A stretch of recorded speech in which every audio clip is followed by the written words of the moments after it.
guys, it's the OnlyAzN here, and this is the Battlefield 4 review. Now, the first thing that I really want to make clear is that this is a PC Battlefield 4 review. This is not supposed to be a Xbox or PlayStation review because the graphics on those games are completely different, and in my opinion, the overall gameplay is a little bit different as well. So the first thing that I really want to go over with the Battlefield 4 game is the minimum specifications. So the minimum specifications are a little bit more than I would say other PC games, especially the recommended settings. But first of all, the minimum. So the minimum is a hard drive space of 30 gigabytes. You're going to need at least Windows Vista 32-bit operating system. The processor is going to be an AMD Athlon X2 2.8 gigahertz or Intel Core 2 Duo 2.4 gigahertz.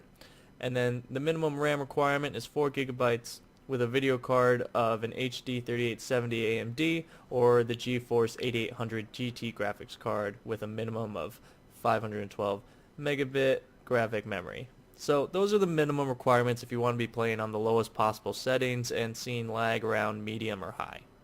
Now, the recommended settings that Origin kind of puts out there, same hard drive space of 30 gigabytes. The operating system is going to be a Windows 8 64. I currently play on Windows 7 64, and that's completely fine. The processor, 6-core CPU or Intel quad-core CPU. Now, this is definitely a CPU-intensive game, so definitely be careful of that.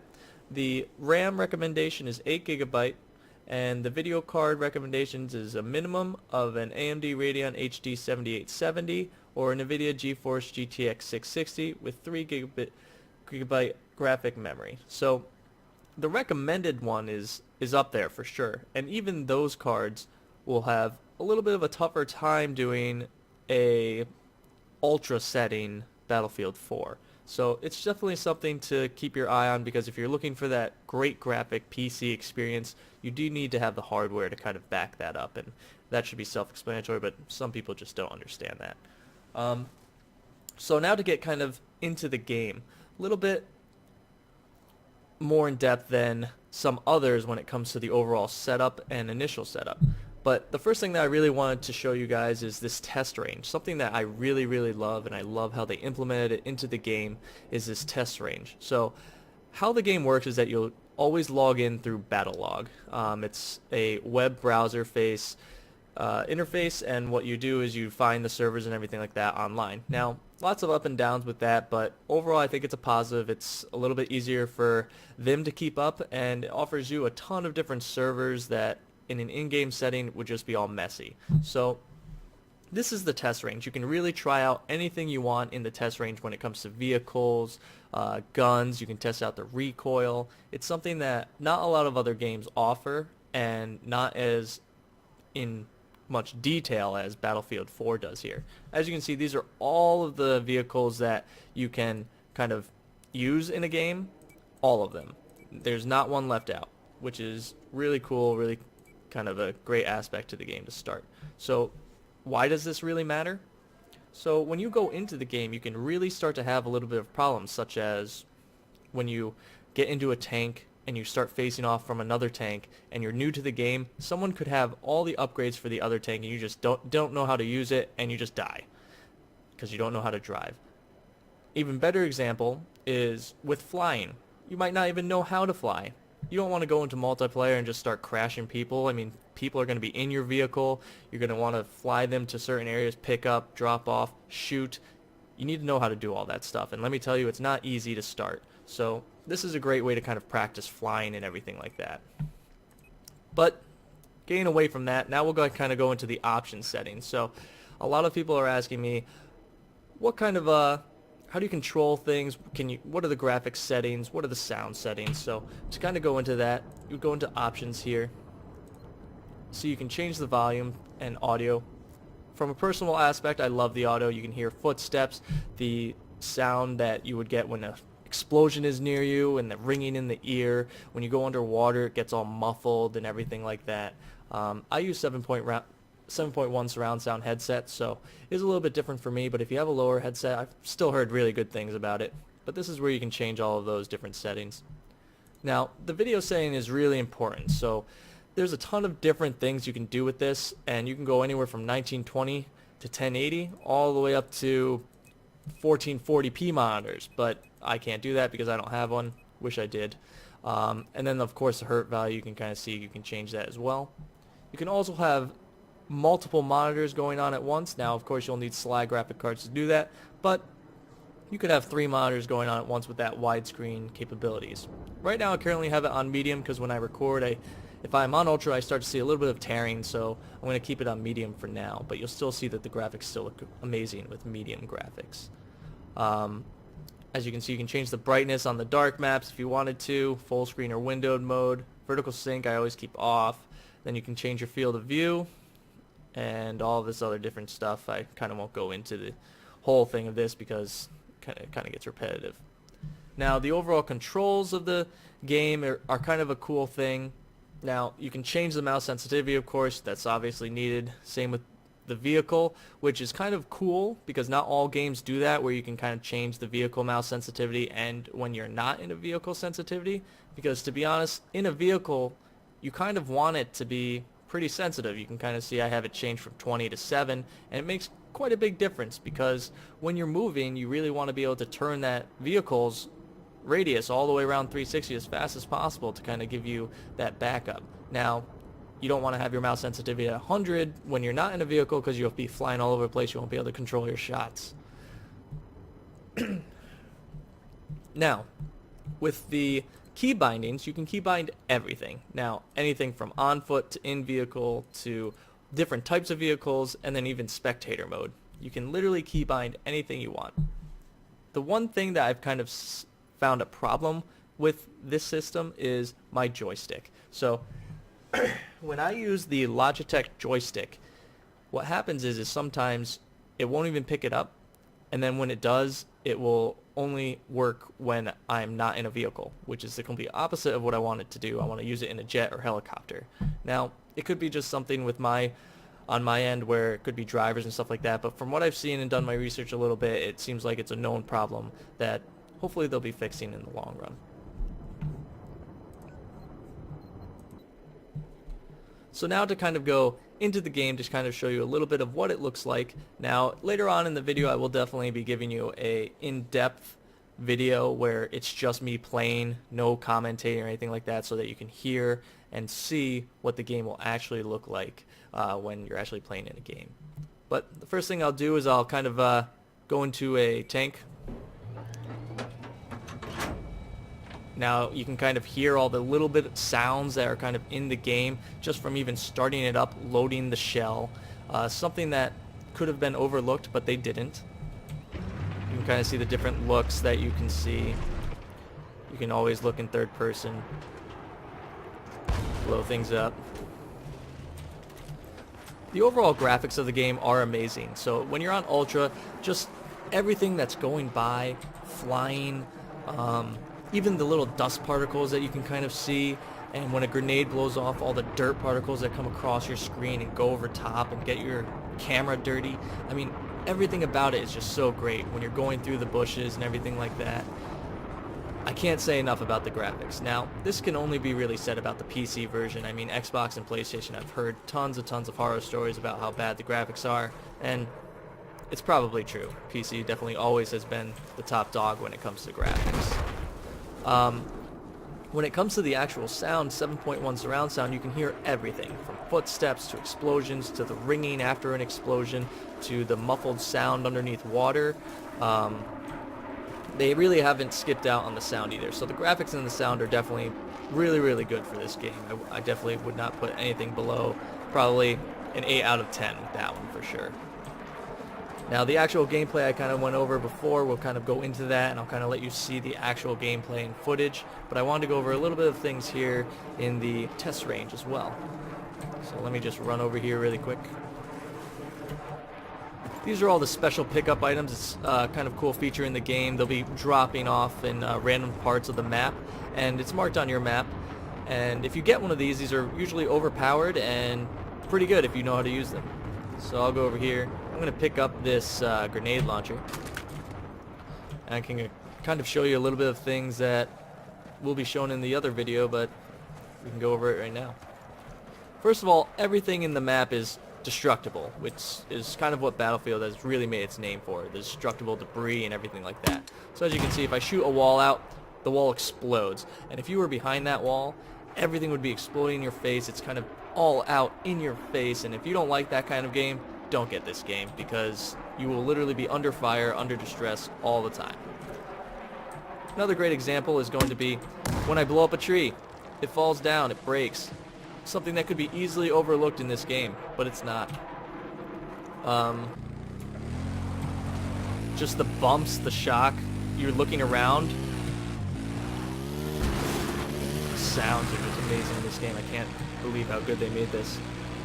Even the sun can probably be one of the most annoying things in the game because it's just so good.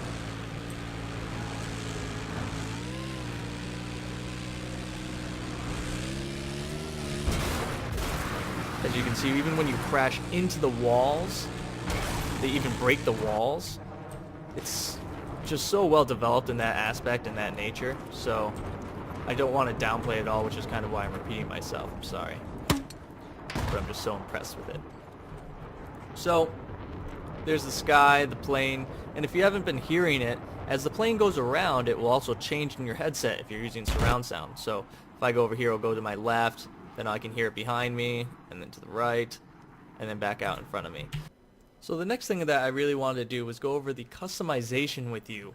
A major thing about this game is the fact that you can really personalize yourself when it comes to your guns and your setup. Now, you can't really change the overall aspect of what you look like, because if everyone wanted to do that, it would be kind of weird looking in the multiplayer setting. But I wanted to kind of go over all the different gun attachments and how you can make your gun your own. So the first thing that really comes up is going to be the actual gun. So going here, I'm going to choose assault rifle. You can kind of see there's all these different kinds of assault rifles, tons of them. And that's every single class. So if you go to carbine or DMR or shotgun, engineer, you'll have all of the SMGs, and you can kind of see here. Now when you go into the gun itself, you can kind of see I've kind of made this gun my own with the special paint, all the different attachments, but to kind of go into a little bit more detail on that, so you choose your optic, tons of different choices for your optic, medium range, close range, and depending on your preference will depend on the one that you pick. Accessory item number 1, so you can kind of see all this different stuff, canted iron sights, magnifier, like I said, just more and more customization. And each one of these will actually change that the stats on your gun. So you can kind of see here, if I was to choose this one, the hip fire would go down compared to what I have on it right now, which is the laser sight. Now this is really where it kind of gets interesting and customizable to your own liking. So these suppressors, they don't change the stats at all of the gun, but what they do is they do change the look, so you can choose whatever one that you want of the 4 suppressors. Now the other ones here will change the stats, so you have to kind of be careful of that there, but I really like the suppressors, and I really like the look of this one here. Don't know why. And as you can see, just more and more and more attachments. Now the paint itself, you can unlock all of these different colors and everything like that to really make the gun your own. You can kind of see there's a ton of options. They haven't skimped out at all on the customization of guns, because that is really something that really stands out in Battlefield. As you can see, you can kind of get a preview of your gun there. Not only can you do this with the actual gun, but you can do this in other pieces of your equipment as well. So your pistol, you can even upgrade your pistol with all the different attachments, just like we did there, but in your own class. So each class will have its own little specialty, assault being kind of a medic kind of person. The gadget 1, you can choose you to be either that kind of guy who's going to be giving people health all the time, or first aid pack, or you can go to kind of more of an assault package where you would just get grenade launchers and stuff like that attached to your gun. You have 2 choices of your gadgets, so you can choose 2 different things. I choose to be a medic, where I can defibrillate people up from the dead, which is kind of cool. Grenades, all these different types of grenades, hand flares to M67 frags. Like I said, just tons of options. Even your knives, customizable. They've gone all out. Now, the field upgrades, just like the old-fashioned Battlefields, they do give you the option to have these special upgrades to your person, depending on which one you choose. So if, right now I have grenade, so increases my maximum sprint by 10 and gives me an extra grenade. Rather than having only one, or two, I have three. So it's definitely nice. And then it decreases my damage from explosions by 15. Now if I was to choose offense, then it would definitely change a little bit. So now I would have increased bullets instead of grenades. My grenades, instead of being one, it would be two, because it increases it by one. And then I have reduced fall damage, so I can kind of jump off. Now that's a little bit unrealistic, but hey, it's a video game, guys. It's not supposed to be all out 100% resistant. If you want to play something like that, go to like Arma 3. And then of course you can change your camouflage of your actual person itself, which is a little bit customizable, but I mean, there's only so many that you can have.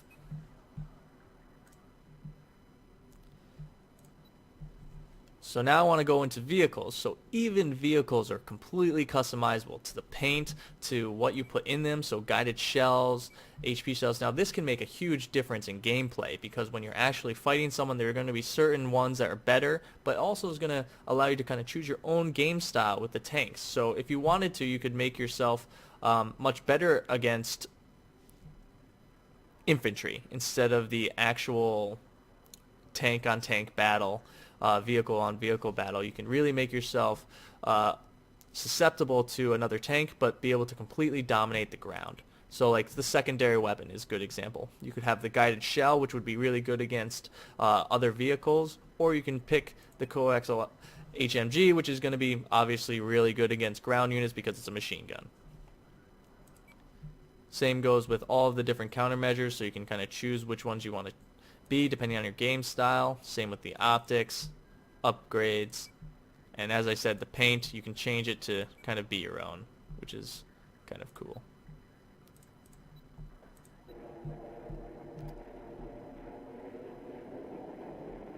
So that kind of does it for the overall customization and how to kind of set up your weapon and everything like that.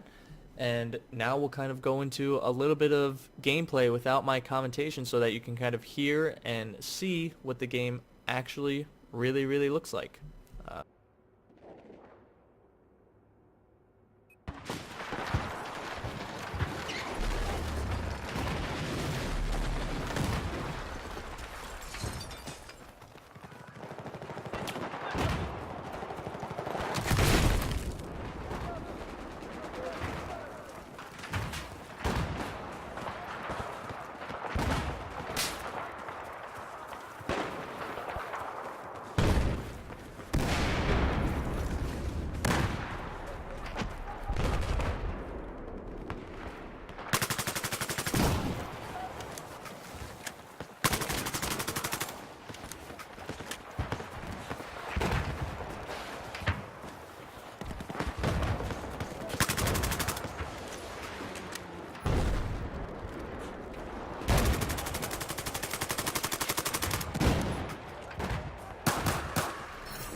So as you guys could see in that video, tons of different things happening, just from the noises of rockets going by you, to the sniper rifle, high caliber bullets going by, to the explosions, to me killing, to just all of those things that are happening. And it really does just all come together so well and just has a great feel.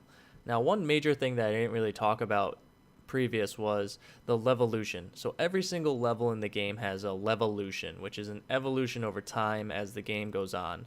A good example is the Shanghai map, where at one point in time, if you take out the pillars, the entire huge skyscraper in the middle will collapse down and fall, and that's part of the levolution.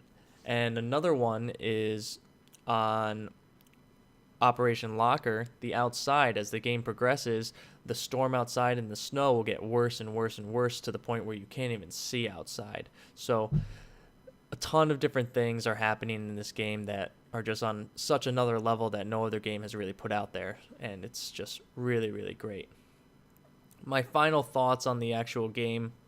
So I was trying to think of the way that I could put this in words so clearly. So the best way to put it is, in what other game could you jump off a collapsing skyscraper, dive into an enemy helicopter, take out your C4, put the C4 on the helicopter, jump out, do your parachute, blow up your C4, killing that entire enemy helicopter, and then while in the parachute, snipe someone, land on top of a roof, someone comes up and tries to knife you, but you block their knife with your hand and then knife them with their own knife, and then you jump off the roof to kind of get to safety and realize when you look to your left, there's a tank and just explodes your face.